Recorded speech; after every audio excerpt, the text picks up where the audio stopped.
একসময় ছিলেন ফুটবলার। বিভিন্ন ক্লাবের হয়ে ৮০-র দশকে প্রথম বিভাগের ফুটবল খেলেছেন তিনি। তিনি ছিলেন ডিফেন্ডার। বল নিয়ে তার সামনে এলেই অনেক ফুটবলারই ঘাবড়ে যেতেন। ফুটবল থেকে হঠাৎ চলচ্চিত্রে পা রাখেন নজরুল ইসলাম থেকে রাতারাতি হয়ে যান কাবিলা। ১৯৮৮ সালে যন্ত্রণা চলচ্চিত্রের মাধ্যমে অভিনয় জীবন শুরু করেন।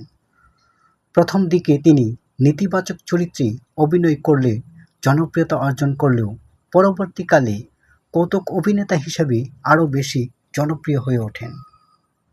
প্রায় ১,০০০-এরও উপরে ছবিতে অভিনয় করেছেন এই গুণী অভিনেতা।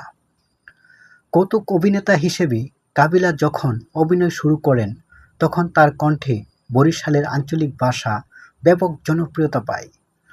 পর্দায় তার চালচলন, পোশাক আশাক, অভিনয় দেখে দর্শক হাসতে হাসতে লুটিয়ে পড়তেন। পরিচালকদের কাছে তিনি হয়ে ওঠেন অনিবার্য এক অভিনেতা। হঠাৎ করেই তার কণ্ঠনালীতে ভয়াবহ অসুখ দেখা দেয়। ২ বছর আগে গলায় অস্ত্রোপচারও করা হয়েছে।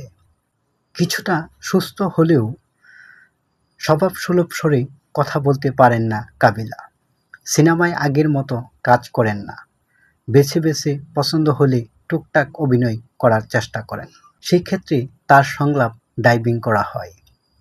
এই মুহূর্তে সময় কাটছে গ্রামের বাড়ি বরিশালে। গ্রাম আমার কাছে অনেক ভালো লাগে। যেহেতু হাতে সময় আছে তাই গ্রামে আছি।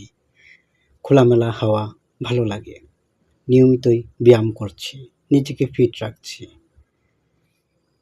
গ্রামে আমার একটি বাগান বাড়ি আছে। এখানে শুটিং স্পট করার চিন্তা ভাবনা করছি। এই বাগান বাড়ি নিয়েই এখন আমার সময় কাটে। তাছাড়া ২টি পুকুর আছে, পুকুরে মাছ চাষ করছি। সবাই আমার জন্য দোয়া করবেন, আমি যেন ভালো থাকি। আপনারাও সকলেই ভালো থাকবেন। আমি আপনাদের কাবিলা হয়েই থাকতে চাই।